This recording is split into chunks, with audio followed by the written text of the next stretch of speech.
A lot of people on the left imagine fascism as monolithic and lockstep. The good news is it's not. There's a lot of fault lines. The bad news is the convergence of many different tendencies, many different strands. And when it's strong, it's because they are kind of flowing together. This is a dream politics. Fascism is always a dream politics. Make America great again is a myth politics. They are utopian. Let's pay attention to that fact. Utopia is nowhere. They are imagining their vision of golden land. It is white supremacist. Whiteness runs like a roaring river through this whole thing. Fascism will not mourn, will not acknowledge its loss. That's why Trump says we're going to win forever.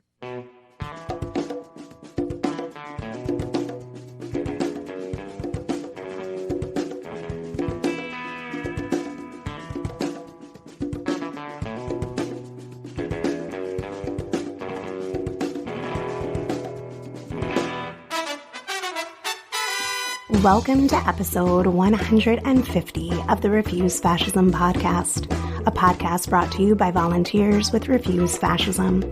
I'm Sam Goldman, one of those volunteers and host of the show. Refuse Fascism exposes, analyzes, and stands against the very real danger and threat of fascism coming to power in the United States. Episode 150! Thank you for listening and being part of Refusing Fascism in the name of humanity. Thanks for being on this journey with us as we engage dialogue and debate with a broad array of writers, scholars, legal experts, and people from different walks of life on the roots, nature, and trajectory of fascism in this country. We are proud to bring you the stories of people rising up as well. From just this year, check out our interview with Adam Tritt on defying DeSantis' book bans and the fascist state of Florida and student resistance. Together, we are working on changing the way people think that prevents them from taking necessary action, helping people to look straight on at uncomfortable truths and act with daring. Together, we are forging understanding and relationships aimed at preventing the consolidation of fascism. Thanks to everyone who goes the extra step and rates and reviews on Apple Podcasts, shares and comments on social media or YouTube. It helps us reach more listeners. And of course, we read everyone. Help us mark this milestone and reach more people who want to refuse fascism by writing a review on Apple Podcasts and drop 5 stars wherever you listen to your pods. I can't overemphasize what a difference this makes. Go tell some strangers why you listen, and they should too. Subscribe, follow so you never miss an episode. And of course, keep up all that great commenting, sharing on social media. Shout out to our new patrons. We haven't quite reached our 150th episode, but that's okay because we're giving you a chance today to help us reach that goal. You can now become a patron of the show for as little as $2 a month, support the work of the show, and join the community. Sign up over at patreon.com/refuse fascism. See the link in the show notes. In today's episode, we welcome back Jeff Sharlet to discuss his latest book, The Undertow, Scenes of a Slow Civil War. But before we get into it, we have to talk about Waco yesterday. We can't talk about Scenes of a Slow Civil War without talking about Trump's first 2024 campaign rally held in Waco, Texas yesterday. Waco, while forgotten by many, its symbolism is not lost on the true believers, a symbol of violent government overreach and/or the beginning of the end times. Whether this site selection was intentional or not does not actually matter. In an ominous setting to a rally that's keynote was martyrdom, that decried victimization, celebrated violence, and promised retribution. Thousands of Texans lining up early in the morning, gathered to hear their dear leader, holding signs, reading Stop the Witch Hunt, one holding a sign emblazoned with the words, "Remember the Alamo, remember Waco, remember Mar-a-Lago," not ironically. People wore shirts with the words Gods, Guns, and Trump. They waved Trump or death flags, and incantations of the delusional lost cause of a stolen election were on loop. Trump's speech began with the glorification of those that stormed the Capitol, with all the trappings of liturgy. Footage from the January 6, 2021 violent coup attempt at the U.S. Capitol was displayed. Trump stood hand on heart while the song Justice for All played. Justice for all. a choir of about 20 men imprisoned for their participation in the violent attack on the U.S. Capitol, singing the national anthem, interposed with Trump reciting the Pledge of Allegiance. Covering this or perceiving this as just another campaign rally, and this whole campaign is just the horse race, is to normalize the ascension of fascism, to erase from memory 4 years of a fascist in power, and to all the advances made towards its consolidation for generations to come. Choosing to believe that we've derailed this train when we barely made a dent. Last night, he told his followers that the choices are World War III or retribution against political enemies. The frontrunner for one of the two major political parties in the most powerful country in the world, accusing the current president of the opposing party of orchestrating his criminal prosecution to keep him out of power. Evidence be damned, is nothing to shirk off. Just consider Trump's words from yesterday, delivered to a people that are literally gunning up for a battle. Quote, "They're not coming after me, they're coming after you, and I'll stand in their way because in 2024, we'll have the greatest victory of them all." End quote. Quote, "Either the deep state destroys America or we destroy the deep state." End quote. Quote, "I am your warrior, I am your justice. For those who have been wronged and betrayed, I am your retribution." End quote. Quote, "Our enemies are desperate to stop us because they know we are the only ones who can stop them. There's never been a movement like this in the history of the U.S. or probably in the history of the world." End quote. Quote, "Our opponents have done everything they can to crush our spirit and to break our will, but they failed. They've only made us stronger, and 2024 is the final battle. It's going to be the big one. You put me back in the White House, their reign will be over, and America will be a free nation once again." End quote. Quote, "When this election is over, I will be the president of the United States. You will be vindicated and proud, and the thugs and criminals who are corrupting our justice system will be defeated, discredited, and totally disgraced." End quote. Police barricades were raised in New York and Florida this week as Donald Trump threatened catastrophic, quote-unquote, death and destruction in response to a Manhattan grand jury deliberating charges against him. Starting last week, Trump has attempted to both incite violence and create a baseless narrative, creating a false expectation of his arrest this past Tuesday and then claiming the lack of an arrest on that date was as a victory. Trump has claimed the Manhattan DA, Alvin Bragg, is a degenerate psychopath who truly hates the USA, is doing the work of anarchists and the devil, in a pitch-perfect version of the anti-Semitic trope of people of color, simple-mindedly following the orders of their Jewish masters. Trump has called Bragg a, quote-unquote, Soros-backed animal.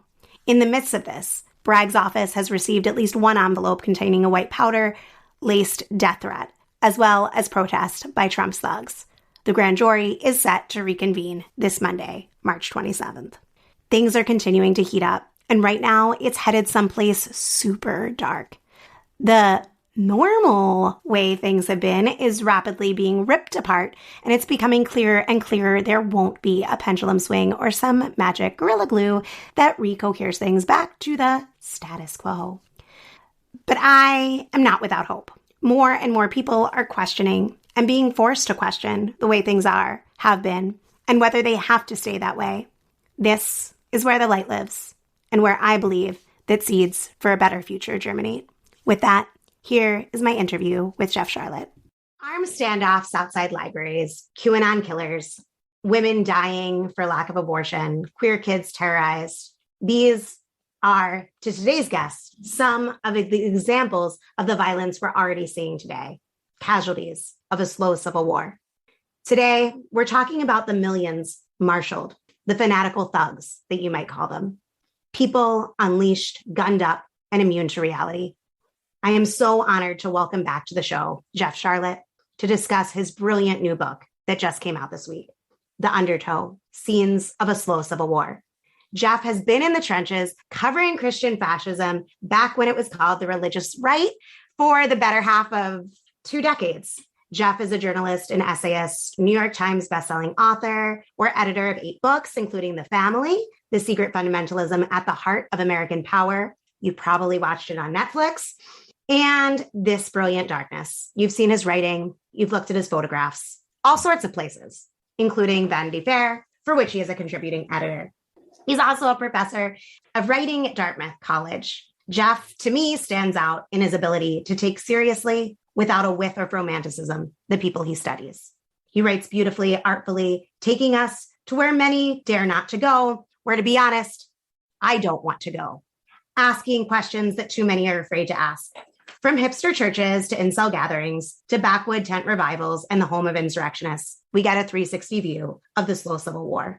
His latest book, The Undertow, as some have talked about in reviews, excavates the Trumpocene, digging beneath the surface to the darkest fascist delusions held by millions here in the so-called shining city on the hill. His analysis, in my opinion, is indispensable in helping us understand what we're up against and threatens to take us all under. And most importantly, the fault lines on which we may wrench opportunity to build a better world. So I'm so excited to welcome Jeff. Thanks for coming on. Thanks, Samantha. And it's wonderful to get to talk with you again, even in dire times. I like the name of this show because it always cheers me up. It's the imperative, refuse fascism, not like, will we succumb? But no, we won't. I'm glad to be here. Thanks. Let's start big. Civil War. It's on the lips of many of the people you spoke to, and something that many in the fascist space are preparing for. You mentioned in your book the work of Barbara Walter and the rise of the militia, the second coming of the Confederacy, this simmering but not starting civil war. It's infected military ranks, as we've talked about on this show. It's not limited to one region. You traveled across the country. Right now, I feel that this would be a one-sided civil war, otherwise known as a genocide. I wanted to get a little bit more into how is the real life prospect of civil war related to the deranged visions of civil war or even holy war in the minds of the people you spoke to. This book, The Undertow, I began sort of assembling. Some of it predates that, and then the larger part is actually post-Trump. I suppose you might say it began on January 6, 2021, when I saw the insurrectionist Ashley Babbitt, who was crawling through a broken window in the Capitol, and she was killed by a Capitol police officer. And we see just his hands. It turns out to be a black man, Lieutenant Michael Byrd. And as soon as I saw it's a black man killed a white woman, well, that's the oldest American story. That's the lynching story. That's, as I write in the book, that's the origins of Hollywood. A lot of people don't realize. A movie called The Birth of a Nation by D.W. Griffith, right there at the beginning of Hollywood, based on a novel called The Klansman. And they mean it in a good way. I was sort of curious there. And then I saw a survey of historians. And my wife's an American historian. And I know that historians very deliberately don't move fast because they know that history actually usually moves slow. For the first time, they were talking about, some of the conditions for a civil war are here. If you'd asked me 10 years ago, I would have said, there's all kinds of bad under the sun, but that's not our kind of bad. And so I started driving across the country, kind of following the martyr myth of Ashley Babbitt, but also talking to people about civil war. And pretty quickly, I realized I didn't have to explain it. Really, all I had to do was say, Civil War? And then there was two kinds of answers, which were, yeah, or afraid so.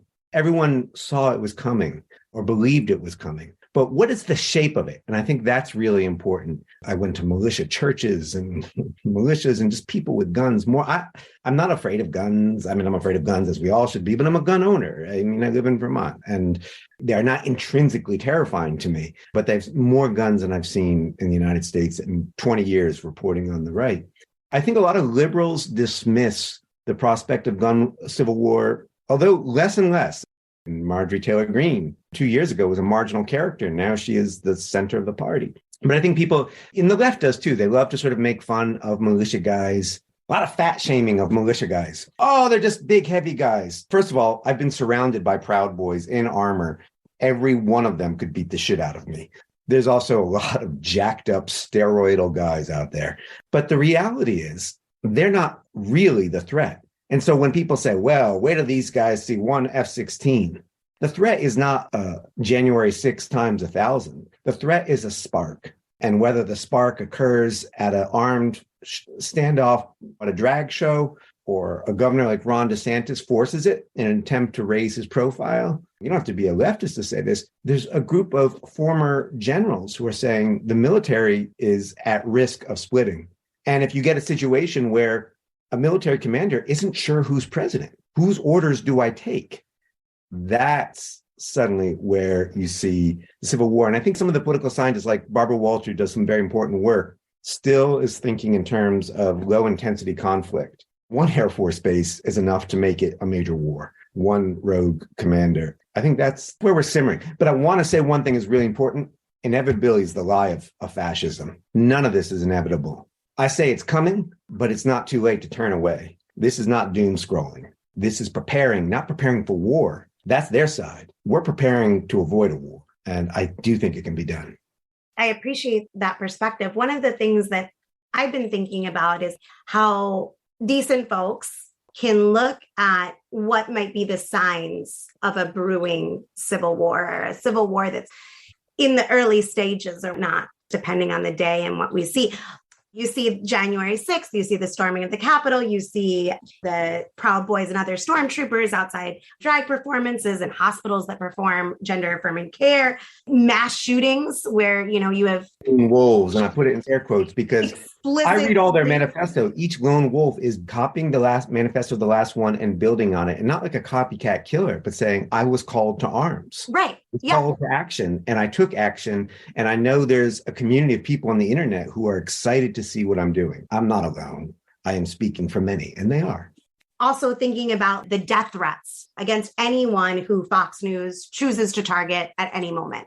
So I can see those signs. And I know that a lot of decent folks look at it and they're like, ooh, this is deeply concerning that this is a growing pattern and a metastasizing base. What are the signs that the folks that you spent time with on this trip, what are the signs that are telling them that it's on? What would tell them like it's go time? Or what are they looking at that's saying, oh yeah, this is a civil war brewing?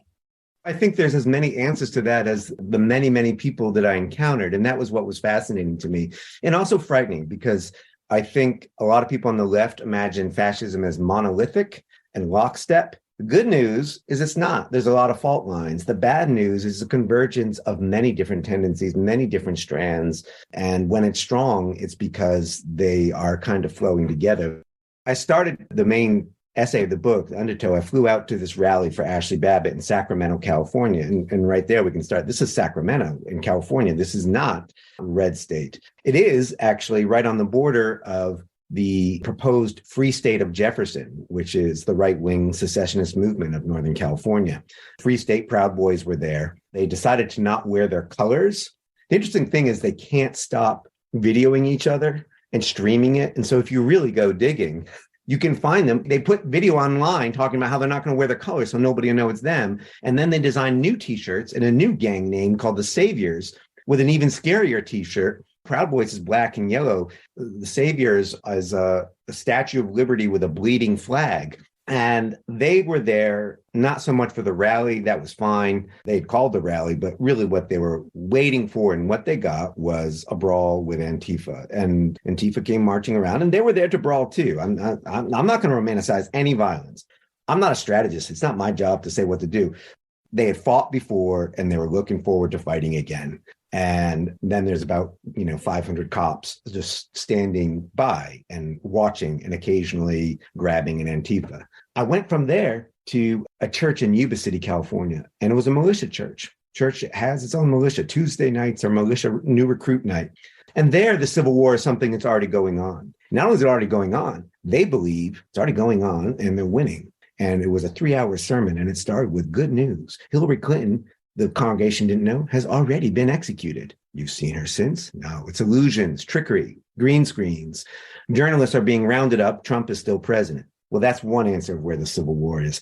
I go to Rifle, Colorado, home of Congresswoman Lauren Boebert, and her recently closed. There's some good news. There's little victories here and there. Shooter's Grill, which is like Hooters, but the waitress, they wear cutoffs, but they have guns. Everybody open carries. And I met a militiaman there, and he recommended that I have a guac 9 hamburger, or you could get a guacamole. This is the shtick. Very paranoid guy.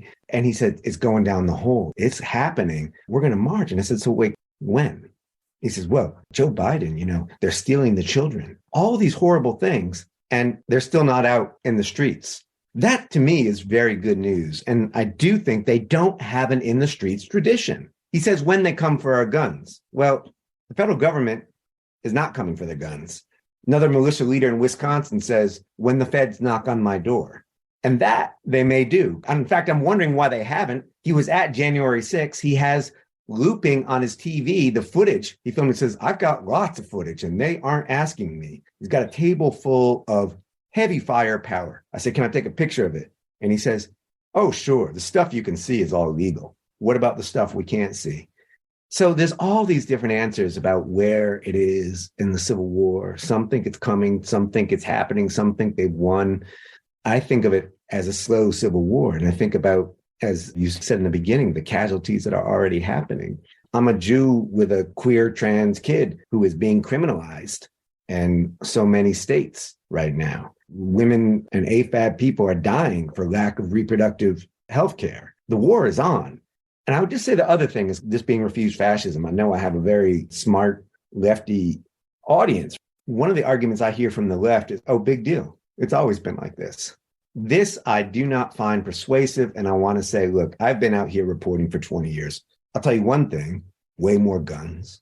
And I've been out there and a harder right turn and folks who would never cross over to fascism 10 years ago. They were authoritarian. They were neoliberal, which is its own kind of bad, but they wouldn't give up Jesus for a cult of personality. They were violent, but they wouldn't explicitly enshrine violence. Now they do.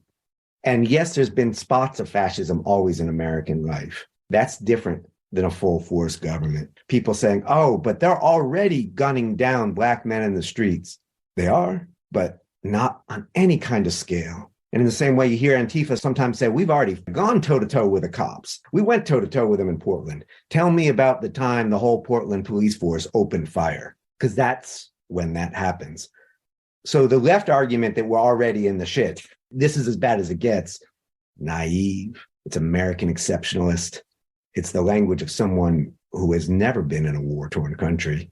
It can get worse. It is getting worse. And we have to recognize that if we're going to turn that around. I really, really appreciate that. And I think that American exceptionalism is at the heart of a lot of why we haven't fought. And I mean politically. For those listening, I know Jeff knows that I mean politically, but politically fought the way that we needed to. Because if it's always been this way, then you don't need to do anything different than you've always done. Yeah. And I think that this is something that people are continuing to struggle with. When I was reading your book, there was a lot that stood out to me when you were talking about the intersectionality of fascism and the pluralism in fascism. Yeah. And you spoke to it in answering a previous question. And given that, yes, it's not monolithic, but is there anything overall that we should understand as what are they fighting for in this war? Liberals will be like, they have no agenda. And they mistake the fact that they don't have a positive program for not having an agenda. They don't have a positive vision for the world. That's true. But it doesn't mean that they don't have an agenda or they don't have a plan. So all caveats beside, is there anything that you would say to help people understand what they're fighting for in this war? So the book is organized into 3 sections, and each one is named after a song. And it starts and ends with a little bit of very hard-won hope. No cheap grace here. Harry Belafonte in the song Dea, which is actually a radical work song. Good Night, Irene. Today it's a lullaby. It's actually a radical song. But in between is a section that I call Dream On, after the Aerosmith song, which I love, by the way. I grew up on that song. And that section's called On Vanity. And I named it that because of all the Trump rallies I went to where Dream On would be on the playlist and people would spin in a circle. What I want folks to understand with this book and why I spend a lot of time, why I think it matters, it's not just enough to say, the only thing I need to know about a Nazi is, where his nose is so I can punch it. No, you need to know this is a dream politics. Fascism is always a dream politics. Make America great again is a myth politics. What is the agenda? And it's not good enough to say they just want to go back to some mythic 1950s America or a mythic Old West. They are utopian. Let's pay attention to that fact. Utopia is nowhere. They are imagining their vision of golden land. It is white supremacist. Whiteness runs like a roaring river through this whole thing, but it's not all white. I think of a friend of mine, Anthea Butler, wrote a great, important book, White Evangelical Racism, and she calls it The Promise of Whiteness. The promise of whiteness can explain why I go to a Trump rally in Florida and it's like about 1/3 white and the other 2/3 are varieties of Latinx, Cubans, Nicaraguans, Venezuelans. It's why at the Ashley Babbitt rally, it's about 50-50 white, non-white. Most of the speakers were non-white. It was a white supremacist rally. This is part of what I think is also fascinating about it's the American contribution to fascism. And that's an old contribution. People say, well, didn't we invent fascism? Yeah. The Nazis were actually studying American race laws. But now you're not going to build a full movement. Nick Fuentes can't do his whole thing with the Groypers on white racial purity alone. This is what, as I say, Anthea Butler calls the promise of whiteness, which can bring anybody in to this white supremacist movement. There's room for Black folks. There's room for Latinx folks. Anybody can be white in this imaginary. So what are they fighting for? What do they want? It is shifting all the time. When Trump came in, the main enemy was Muslims. Then it was undocumented people. Now it's trans kids. Each time liberals say, oh, isn't it terrible what's happening to those people? And each time many of us on the left say, we think those are the folks on the front line and everyone else has it easy. No, it's coming for everybody. Fascism comes for everybody. It comes for fascists. No fascist is safe from fascism. It will come for them too. And it will change. It won't drop any of its enemies. It adds. I feel positive that 2 years from now, trans kids are not going to be the focus. That doesn't mean it's going to be safe for them. There will be new enemies. And increasingly, what's interesting to me is I get Trump's emails every day.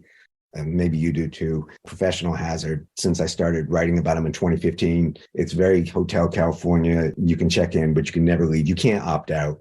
And they come a lot. And I would say in the past month or so, the trickle of Soros stuff has just become thundering. They're going all in on anti-Semitism, even as just like they can pull in Black folks, they can pull in Jewish folks. We're in a global fascist moment. Israel, always a right-wing state, is now switching over. And those people say, but Israel's always been problematic. And then this. There is a difference between what is happening today in Israel. Yeah. What is and can only be seen as an open fascist movement. Right-wing Israeli members of the military threatening mutiny because even they're afraid. The other part of American exceptionalism that sometimes afflicts the left is thinking that this is a particularly American problem.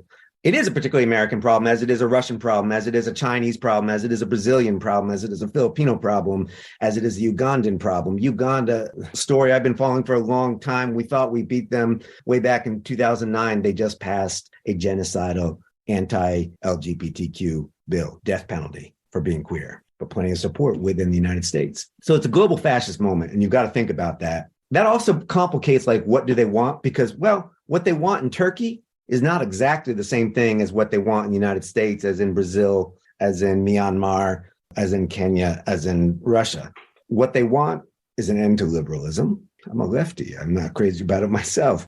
They want an end to institutions. They want chaos. They want the pleasure. This is where I come in, empathy for the devil, but no sympathy. Mm-hmm. Here, right? I, too, have wanted to burn it down. I, too, have looked at, to hell with it all.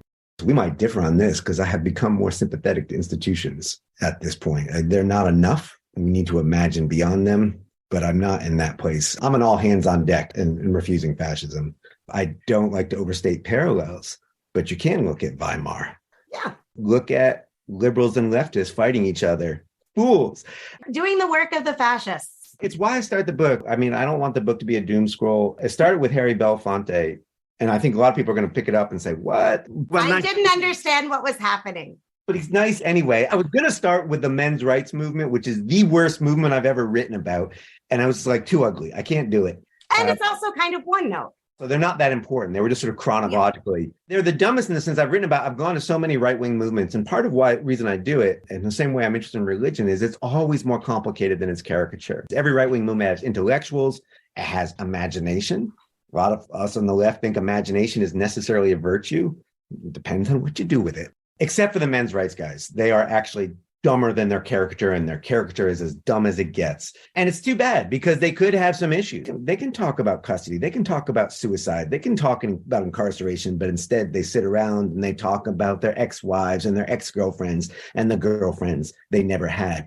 But when I was talking to them, that was 2014. They were the only ones out there who were talking about the red pill. Now we see Elon Musk and Ivanka Trump red pilling. This little small segment of guys who seemed ridiculous and fun to make fun of, now they are the ethos of the Republican Party. The margin moves inward, and I think that's important. But Harry Belafonte is at the beginning because he is a longtime radical. And because, and I say this with great love for the man, the last chapter of the book is called The Good Fight is the One You Lose. And that's the one he's fought his whole life. And he knows this as an old man. The civil rights movement, which he bankrolled, he turned all his stardom, all his fortune, put his life on the line multiple times to do this, deliberately work subversive music into the American mainstream. And it got broken. And here we are. And he knows that. And I think we need to know that too, that the struggle is long. Things change. Harry Belafonte is a better, stronger, and much better looking man than me. If he couldn't win, well, how do I win? Well, I understand that the struggle is long, and I take hope and heart from him and pay attention to the way he looks for the codes, looks for the subversive radical force within, and also his critique. And I think hopefully this became clear. America is a minstrel show. The minstrel act. This is the whiteness. This is the poison and the toxicity of whiteness that becomes then a sort of a main theme of the book as I go through this country. One of the things that I really valued is that you explicitly wrestle with this phenomena of the press just going to some small diner and valorizing and legitimizing the most reactionary grievance they can find. What you've done in this book isn't just saying like something like, they're just like us. And it's also not painting some like cartoonish villain. If anything, it's much scarier than that. I was wondering if you could tell us a little bit about who you met that stood out to you the most, some of the representative characters you met, how you view what I would call the Fascia Space, and what you think that too many people get wrong when they refuse to take this space seriously. The main thing they get wrong is that they forget that fascists have bodies, just like us. And if you have a body, you have desires, you have wants, you have things that you love and things that you hate. And you're not pure in either, because there is no purity. The purity is another fascist lie. All purity is a fascist lie, right? And so I was fascinated all the time by that. And I'm thinking of a church in Omaha, Nebraska, the Lord of Hosts Church in Omaha. Just driving through Omaha, pulled into an old shopping mall. All the big box stores had been gutted and they've all been turned into mega churches. And I go to this very diverse church. That's another thing people don't realize. A lot of liberal churches are fairly segregated. Right-wing churches are not. And they're not puny is another thing. Like some of these, when I was reading, I was like, wow, there's that many people. When I go reporting, I don't say, all right, I'm going to go right to the heart of the thing. I wander. People say, well, why did you talk to those folks? Because they were there. They have energy, imagination. This church, the music was fantastic. It was great. It was this energetic service, but you said, well, really, we're all the same. In the main essay, the Undertow, there is literally an undertow of footnotes, not because I want to be academic, they're not citations, but because I wanted to actually challenge the story that I'm telling in the body and to sort of think of, well, here are the forms, right? And I'm telling you about this amazing church and this amazing music and everything else and how excited everybody is. And then I say, footnote, why go on about barely sublimated eroticism and ecstasy of a congregation? I've already let you know is in denial of death, embracing the virus. They see COVID-19 as a good thing. They believe in it and think it was good. It's God culling. Stoking the return of a fascism not really gone. This is also an open war church. Is it they too have feelings like we're really all the same underneath? No, we really are not. We've made different choices. We're on different timelines. The current year, or 1776, which has, by the way, replaced the Holy Ghost in the Christian Trinity. It used to be Father, Son, the Holy Ghost. Now it's Father, Son, and the Spirit of 1776. The forever election of 2020, or 1619, backwards or beyond past 2030. Last chance, say some scientists, to keep the temperature down into an age of elegy, in which this congregation's tears, or yours or mine, will all be equal. Liquid milliliters added to the deepening ocean. We are not the same. They don't think we're the same, but we are in the same place. And it's why I kind of reject crisis language. Crisis, I think, is another fascist word. It's a crisis of democracy. We've got to preserve democracy. What, should put it in a jam jar? We've never had democracy. Democracy is not something you have. It's something you do, and we still haven't learned to do it. The climate crisis, we're not in a climate crisis. If there's a climate crisis, that suggests that there could be a big finale. You know, Bruce Willis is going to fly a spaceship into an asteroid or something and save us. This is our condition. That's where we are. This is what I say, their tears or mine. I also would say the other thing that people don't know about fascism, this is particular to American fascism, I think, might be there in other countries. It's grief-stricken. It is filled with grief. And I'm not saying this like, oh gosh, it's just economic hardship. It is for some. This silly thing, like we have to choose economic or race, as if neoliberalism did not predate on both directions, right? It is grief-stricken, and it's the failure to mourn. This is, we're all called to mourning. Mourning is an imaginative act to account for our losses, to understand that which is lost and that which can still be made. Fascism will not mourn, will not acknowledge its loss. That's why Trump says we're going to win forever. What you're saying makes me think a lot. I struggle with there's no crisis. What you're saying about it being a slow civil war definitely makes sense.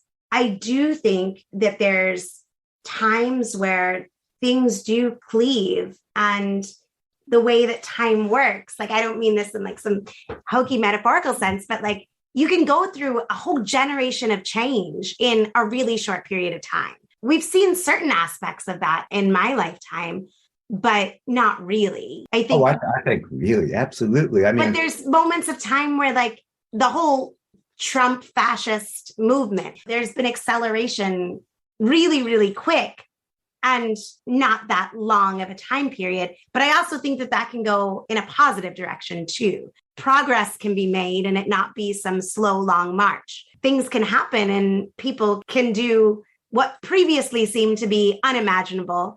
And through their daring, they make it possible, not through some like willful, like we willed it into being, but people do make that happen. And it's not all just at a boil.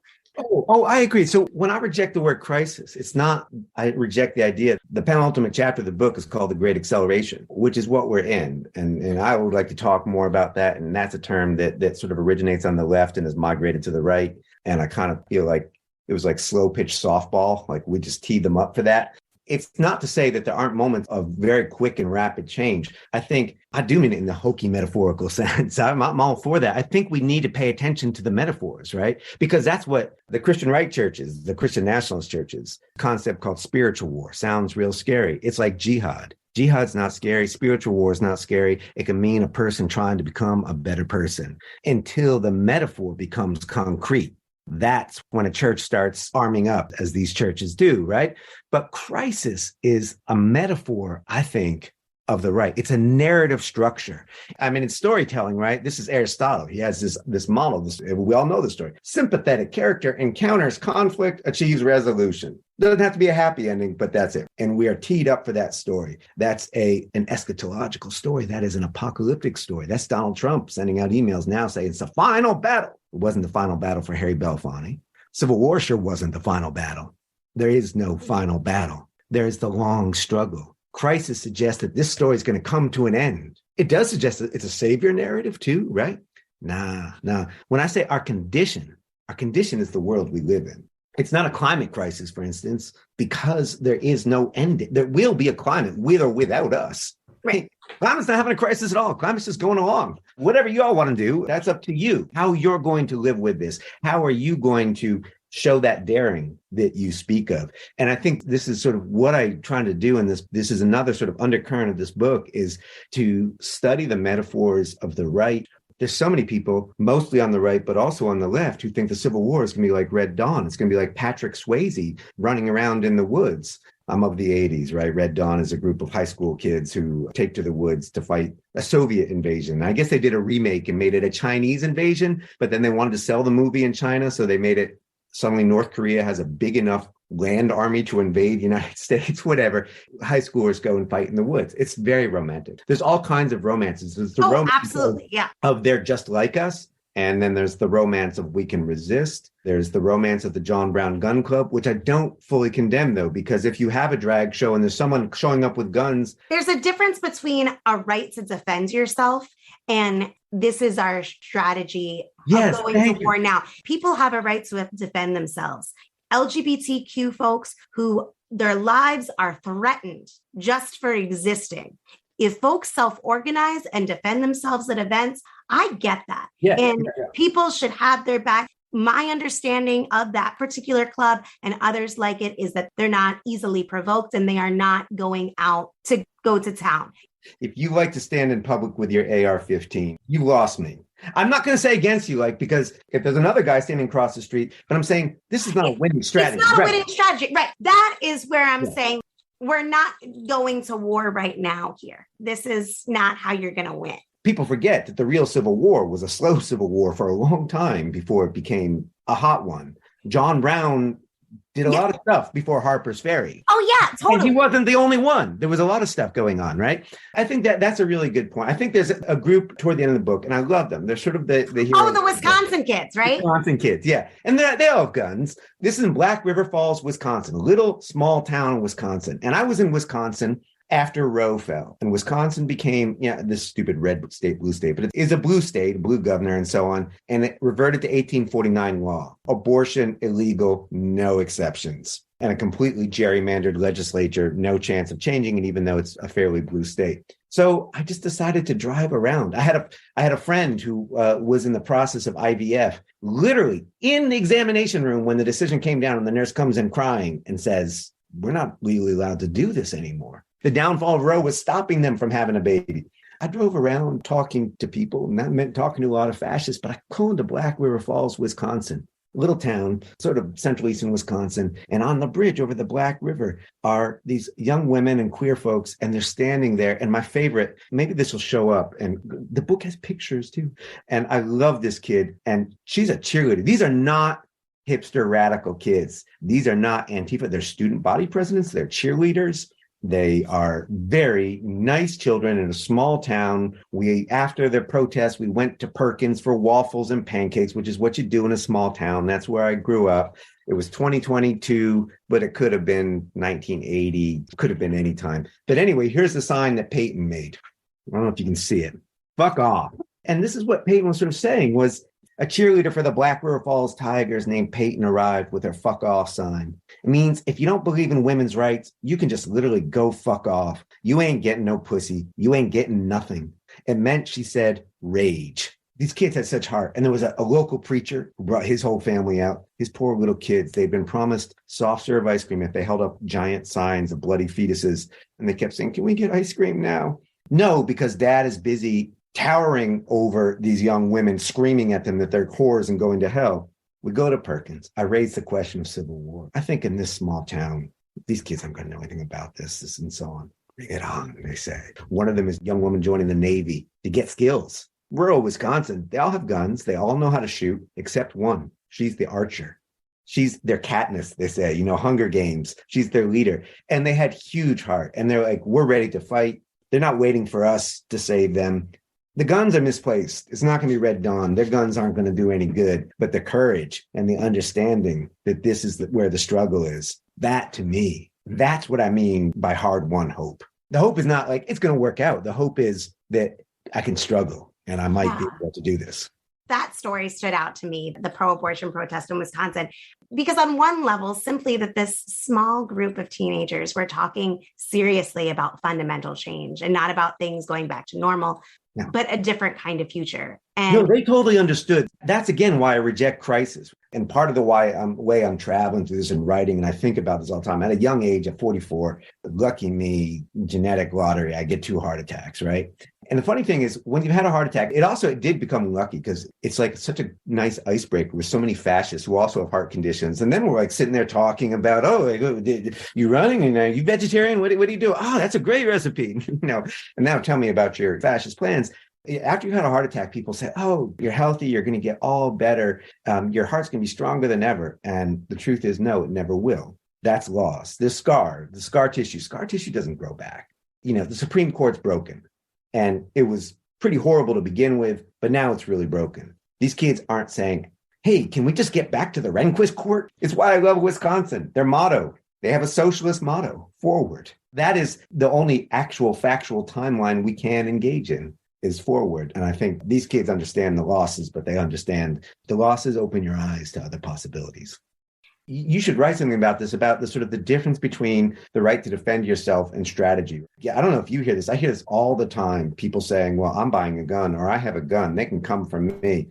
And there's certain sections of people, they're usually younger than me. I get why you're coming to age and this is your fucking future. Like, I get that it's go time. But go where, right? Right, exactly. Go how? Go where and with what? And most essentially, for what? And that is the most paramount question. Because if you don't have your ends in mind, your means are going to get you in a lot of trouble. I just want to thank you so much for talking with me for as long as we've been talking. Oh, it's a pleasure. And for sharing your book with us and the world, and your insight and perspective are really appreciated. One of the things that I wanted to mention that I didn't mention earlier in the conversation is that your book is quite personal in ways that other things that you've written haven't been. That is a scary thing to do. And I'm sure it wasn't an easy thing to do. And as a parent, it is just a wow thing to do. It's a parent's book, though. I mean, that's sort of also why, you know what, I put in my time. I've written my books. There's other things I want to write about. But as I said, you know, they're attacking my kid's school. The old labor song, which side are you on, right? Florence Reese, it was a mining labor song. And a lot of people sort of resist actually that idea. And I will say, though, the right, they have forced a which side are you on moment. And now it is which side are you on? And if someone tells me like, yes, but, it's improv time. The only answer is yes, and if you say, well, yes, but, you know, I don't like the things that some of these, you know, young trans activists are saying. Well, you have a which side are you on? You can be on the side of the people who are calling to eradicate them, or you can be on the side of human existence and recognize that trans people is not a monolith either. It's all kinds of people with different ideas. That is where we're at. Thank you for the work you guys do at Refuse Fascism, because that makes it clear, right? It's right there in the name. If someone says, well, yes, but, okay, you don't refuse fascism. Which is it? Yes or no? And I do think it is that. That part is that simple. Everything else is pretty complicated, but that part's simple. Thank God for that. We're going to put a link in the show notes to your book. We'll link to your Twitter. Is there anything else you want to share with folks that you want to make sure folks see? Instagram. The book is partly photographic driven. So there are more photographs that are in the book. And I think there's a whole other story. How do we tell stories about fascism, like the narrative art of it? And I do think part of that is recognizing that fascism is deeply visual. And so we need to respond with our own aesthetic 100% and develop our aesthetic. So Instagram, come to my corporate square at Instagram and let us break free of these social medias and communicate in more human ways. Thanks again, Jeff. Really appreciate it. Thanks, Sam. Take care. Hope can mean a lot of things. There's a lot of hope that I share with Jeff, but our conversation and the book itself has me thinking about a different kind of hope. Jeff begins the book speaking in depth with Harry Belafonte and ends writing about communist folk singers in the 30s, 40s, and 50s. And he titles that last chapter, "The Good Fight is the One You Lose." For a lot of folks, the way to maintain hope for a better future in dark times is to accept that our struggle is long, and maybe we'll lose now, but one day we'll win. I don't see it that way. I think we need to go deeper and look at the contradictions driving our society, the dynamic contradictions at the heart of capitalism, imperialism, that lay the basis for its destruction, that make it possible not to just imagine and dream of a better world, not just to blindly work towards it in some distant future, but make it real in this moment, when the potential exists for either incalculable horrors or a truly liberating future. We'll come back to this in future episodes. And again, that is just my opinion. Over the past 150 shows, we are proud to have established with you a strong network of people who care enough about the world to confront the fascist threat head on at this epic juncture. I want to take a moment to ask you to take one step out and grow the base of listeners, share, discuss, and contribute to this fight to refuse fascism. Thanks for listening to Refuse Fascism. We want to hear from you. Share your thoughts, questions, ideas for topics or guests, or lend a skill. Tweet me at Sam B. Goldman or drop me a line at samanthagoldman@reviewsfascism.org. You can also find us on Mastodon. See the link in the show notes. You can leave us a voicemail by visiting anchor.fm/refuse-fascism and hitting the message button. Want to support the show? It's simple. Show us some love by rating and reviewing on Apple Podcasts or your listening platform of choice. And of course, follow, subscribe so you never miss an episode. As I mentioned earlier on today's show, we hope that you'll become a patron to support our pod and content creation to help people understand and act to stop the fascist threat. Our goal right now is 50 patrons to mark our 150th episode. For as little as $2 a month, you can help make a difference in producing and promoting this independent weekly podcast. Become a patron of the show for $5 a month, and you'll gain access to invite-only events. And if you really value the show and it's within reach to support at $25 a month, you get a beanie, a shout-out on the show, along with the previously mentioned perks. Give today at patreon.com/refusefascism. Make a one-time donation by visiting refusefascism.org and hitting the donate button. See links in the show notes. Thanks to Richie Marini, Lena Thorne, and Mark Tinkleman for helping produce this episode and the 149 episodes that preceded it. Thanks to incredible volunteers, we have transcripts available for each show. So be sure to visit refusefascism.org and sign up to get them in your inbox. We'll be back next Sunday. Until then, in the name of humanity, we refuse to accept a fascist America.